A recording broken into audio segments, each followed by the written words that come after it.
দেশ জুড়ে তীব্র আকার ধারণ করেছে গ্যাস সংকট। রাজধানীর অনেক এলাকায় দিনের পর দিন জ্বলছে না রান্নার চুলা। শিল্পাঞ্চলে উৎপাদন ব্যাহত হচ্ছে। সিএনজি ফিলিং স্টেশনগুলোতে দেখা যাচ্ছে দীর্ঘ সারি। আর গ্যাস চালিত বিদ্যুৎ কেন্দ্রেও কমেছে জ্বালানি সরবরাহ। মহেশখালীর একটি ভাসমান এলএনজি টার্মিনাল বা এফএসআরইউতে কারিগরি ত্রুটির কারণে জাতীয় গ্রিডে গ্যাস সরবরাহ উল্লেখযোগ্যভাবে কমে যাওয়ায় এই সংকট তৈরি হয়েছে। পেট্রোবাংলার সর্বশেষ তথ্য অনুযায়ী দেশে প্রতিদিন গ্যাসের চাহিদা প্রায় ৩,৮৫৪ মিলিয়ন ঘনফুট, কিন্তু বর্তমানে সরবরাহ নেমে এসেছে ২,১৫১.৭ মিলিয়ন ঘনফুটে, অর্থাৎ দৈনিক প্রায় ১,৭০০ মিলিয়ন ঘনফুট গ্যাসের ঘাটতি রয়েছে।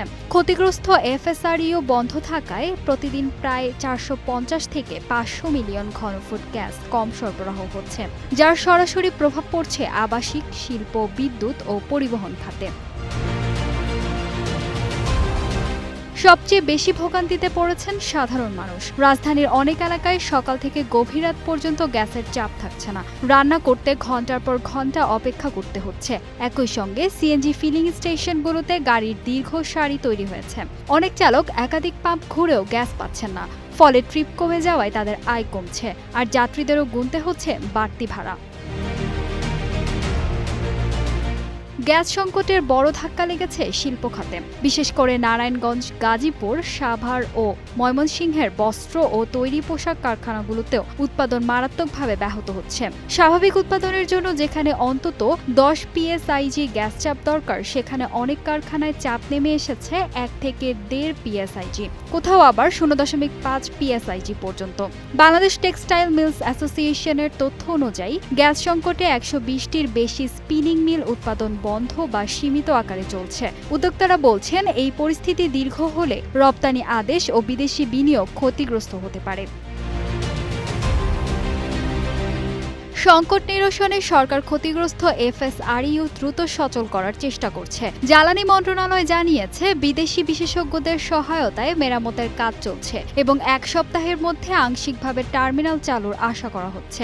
পাশাপাশি স্পট মার্কেট থেকে অতিরিক্ত এলএনজি আমদানি এবং সীমিত সরবরাহ ব্যবস্থাপনার মাধ্যমে পরিস্থিতি নিয়ন্ত্রণে রাখার চেষ্টা করছে সরকার। তবে এখন পর্যন্ত কবে পুরোপুরি স্বাভাবিক হবে সে বিষয়ে নির্দিষ্ট কোনো তারিখ জানায়নি মন্ত্রণালয়।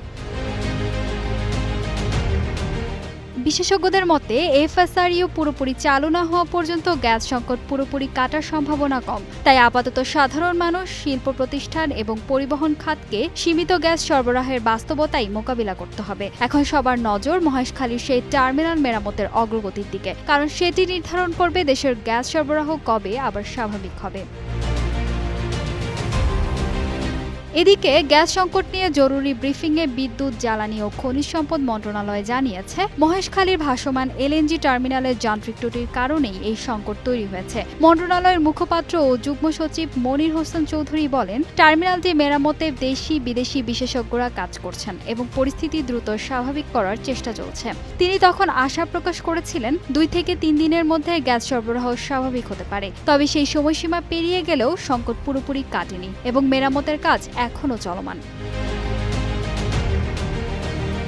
রাজধানীতে তীব্র গ্যাস সংকট ও সিএনজি পাম্পগুলোতে চালকদের সীমাহীন দুর্ভোগ প্রসঙ্গে বিদ্যুৎ, জ্বালানি ও খনিজ সম্পদ মন্ত্রী ইকবাল হাসান মাহমুদ টুকু জানিয়েছেন, মহেশখালীর একটি এফএসআরইউ টার্মিনালে দুর্ঘটনা ও যান্ত্রিক ত্রুটির কারণে গ্যাস সরবরাহ মারাত্মকভাবে ব্যাহত হয়েছে এবং বড় ধরনের বিপদ এড়াতে এলএনজি জাহাজের বার্থিং কাজ সাময়িকভাবে স্থগিত রাখায় গ্রিডে গ্যাসের প্রেসার আশঙ্কাজনকভাবে কমে গেছে। পাম্পে ঘণ্টার পর ঘণ্টা লাইন দিয়েও চালকদের গ্যাস না পাওয়ার তীব্র জনদুর্ভোগের বিষয়টি তুলে ধরে তিনি আরও জানান, ক্ষতিগ্রস্ত টার্মিনালটি দ্রুত মেরামত ও সচল করতে দিনরাত কাজ চলছে এবং খুব শীঘ্রই এই সংকট কেটে গিয়ে রাজধানী সহ দেশের সর্বত্র গ্যাস সরবরাহ স্বাভাবিক হবে বলে তিনি দৃঢ় আশাবাদ ব্যক্ত করেছেন।